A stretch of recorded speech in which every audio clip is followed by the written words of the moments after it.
All right, Pat, let's talk about, you call it the good, the bad, and the ugly of state budget deficits. And it seems like Oklahoma is maybe kind of right in the middle of it all. Yeah, so far there's a group called Institute for Truth in Accounting out of Chicago. And it's probably fair to say they're more critical of some past assumptions about government accounting. In any case, they are methodically going through all 50 states. They've finished 29 so far.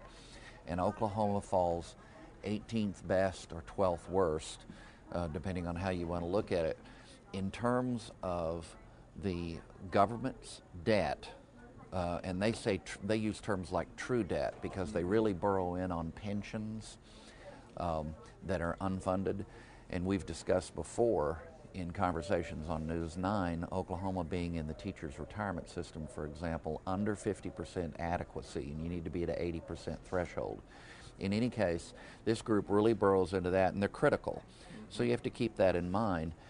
They bring a different set of assumptions, maybe, than some past analysts of government accounting. In any case, what happens in Oklahoma is that if all the debt came due, like if there was a margin, the equivalent of a margin call, it would be $14,800 per taxpayer in Oklahoma.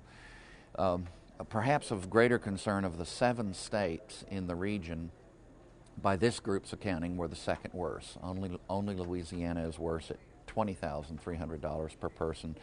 Running through the other states real quickly: Colorado, $4,900, Missouri, $7,300, Texas, $8,900, actually lower than ours.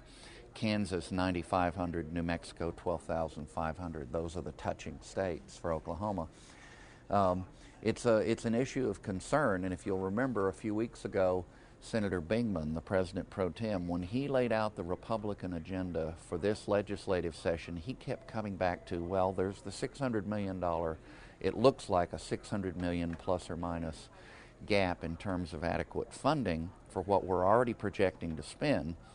And he made a point twice of saying an additional factor is that we would have to pay in as a state $750 million a year for 20 years to bring all of our state government pension and retirement plans to 80% adequacy.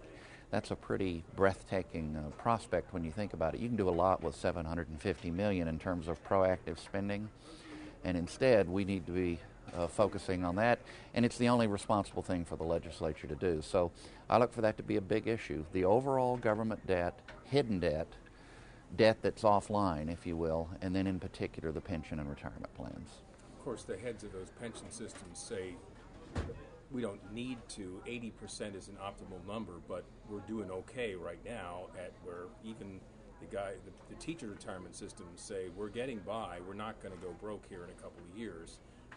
And then if you look at police, they're in pretty decent shape. So I guess that's my question, is how realistic.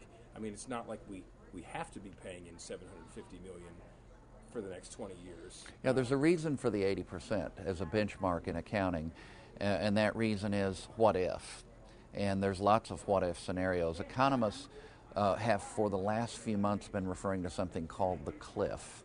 And the cliff, if it comes, would be another massive adjustment, unfortunately downward, in the basic structure of the economy, of financial markets as well as all other markets. The concern is that there's going to be more to the next big adjustment than there was even to the last one. So what if?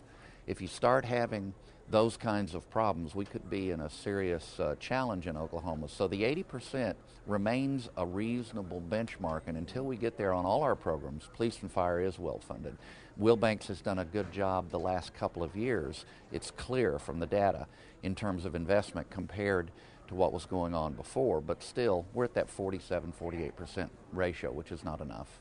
Saturday would be President Reagan's 100th birthday. Yes.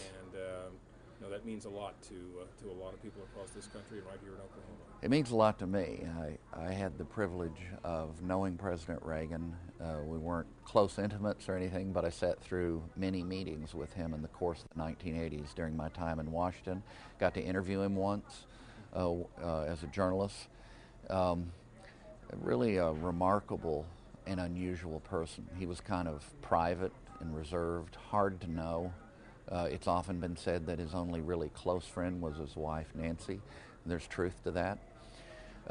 His children speak fondly of him, but sometimes refer to that kind of reserve, much like Abraham Lincoln had. I will say the most amazing thing about Reagan, as I look back on my encounters with him and my experiences up there in Washington, is not the policy now. At the time, I kind of leaned his direction on policy issues and respected him for what he accomplished. But with the passage of time, the thing that really stands out is his remarkable generosity of spirit towards his opponents, and the fact that by the end of everything, he and Ted Kennedy were friends. By Tip O'Neill, who was probably the most critical American politician of Reagan, often spoke about Reagan's grace and described some of their encounters. Then, for that matter, George H.W. Bush, the original President Bush, very critical of Reagan in the primaries in 1980, and then Reagan made him his running mate. And in my own case, I was tough on Ronald Reagan in a book about the Bork fight. And everybody knew I was tough because it was pretty widely quoted. And when I left Washington in 1990, I got this remarkable letter from him saying, I hope everybody reads your book. And the reason is maybe next time there's a confirmation fight like the Bork fight, the conservative side could do a little better because they've read your book. It just was a very graceful thing, something he didn't have to do. So yeah, I'm a Ronald Reagan fan.